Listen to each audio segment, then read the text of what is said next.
sanad walba waxaa abaalmarin la guddoonsiiyaa shakhsiyaad iyo shirkado wax u qabtay bulshooyinka kala duwan ee ku nool gobolka Victoria ee dalkan Australia. wakiilka boqorada Britain ee gobolka Victoria ayaa sheegtay inay aad ugu faraxsan tahay inay aragto shakhsiyaad dadaalay oo abaalmarino caalami ah la siinayo caawa.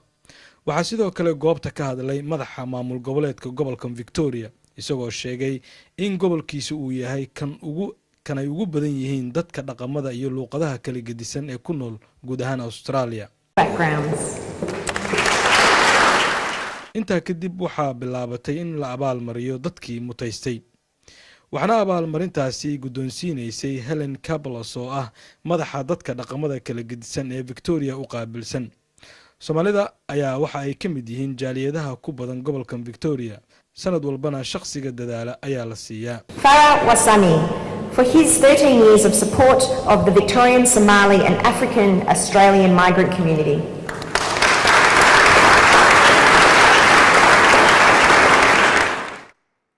haddaba Faarax Maxamuud Warsame oo ka mid ah hoggaanka jaaliyadda Soomaalida gobolka Victoria ayaa noqday shakhsi ka soo dhex muuqday jaaliyadda sida daraadeedna uu helay abaalmarin caalami ah.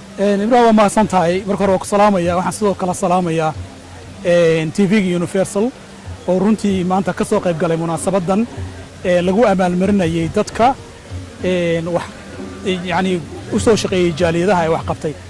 abaalmarintan waxaan ku mutaystay runtii ka soo shaqeynta aan ka soo shaqeeyay jaaliyadda waxaan ii tahay runtii sharaf aniga iyo qoyskayga familkayga iyo sidoo kale jaaliyadda aan u soo shaqeeyay oo aan la soo shaqeeyay dhammaantood waxay u tahay sharaf aad baan ugu faraxsanahay in abaalmarintan aan helo.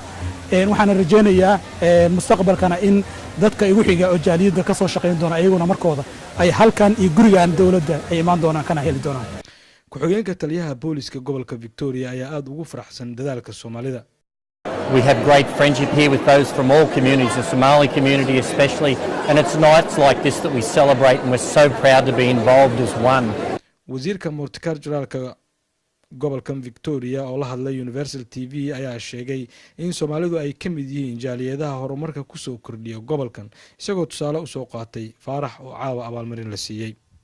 Well, I think what we're talking about here is just a fabulous example of what's right about multiculturalism. A man who's dedicated much of his life to assisting his fellow migrants and that's what makes Victoria a strong place. Dedicated individuals who work hard and give their time to build multiculturalism, which is about both strengthening community identity, making communities strong, but also sharing the rest of the society. abaalmarintan noocan oo kale ah ayaa waxaa la bixiyaa sanadkiiba mar waxaana laga bixiyaa guriga ugu sareeya ee gobolka Victoria laga xukumo ee uu galo governaha gobolkan. Faarax Maxamuud Warsame sanadkan waxaa abaalmarintan lagu siiyay shaqadii dheereed ee uu soo qabtay jaaliyadda Soomaaliyeed ee ku nool gobolka Victoria gaar ahaan magaalada Melbourne. Ibrahim Umar Baafe, wararka Universal, xarunta governaha magaalada Melbourne ee dalka Australia.